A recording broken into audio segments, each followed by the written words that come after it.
A new year brings new laws to Nebraska, one of which is increasing the minimum wage. Thanks for joining us. I'm Bill Shammertz. I'm Quinicia Fraser. In 2022, Nebraska voters decided to bump pay to $12 an hour. That finally takes effect January 1st. KETV News Watch 7's Alex McClune is live in the Old Market talking to small business owners about the change. Yeah, Bill, Quinicia, small business owners we talked to here are happy to see minimum wage hitting $12 in the new year. While they're worried about what it means in the coming years, a state senator is concerned about tipped employees and what they take home every night.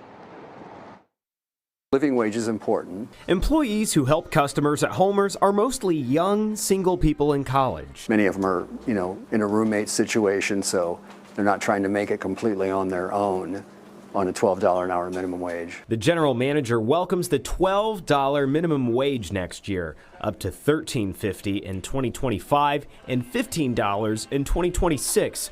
But that's when some Old Market business owners say they worry about what it means for operations. The always outspoken Ray Gun clothing store in the Old Market is weighing in, saying minimum wage increases in states like Nebraska, Missouri, and Illinois will be good for business. I think the minimum wage is the fastest way to put more spending power in people's hands without having to rely on different programs or wealth distribution. Ray Gun is based in Iowa, where the state still follows the federal minimum wage of $7.25 an hour. I think in Iowa, if the people actually had a say, the minimum wage would go up. Everything is too expensive. State Senator Megan Hunt has been saying for years tipped workers should be tied to the regular minimum wage. Just say all workers are making the same minimum wage in Nebraska. Service workers here earn $2.13 an hour and are supposed to get the state minimum wage through tips, with employers making up the difference. That wasn't the case for a lot of workers, that a lot of workers in Nebraska experience wage theft,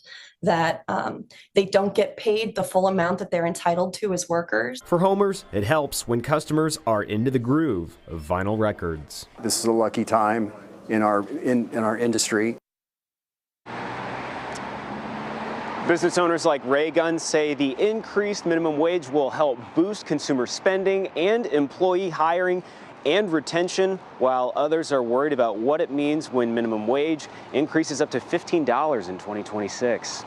Live in the Old Market, Alex McClune, KETV News Watch 7.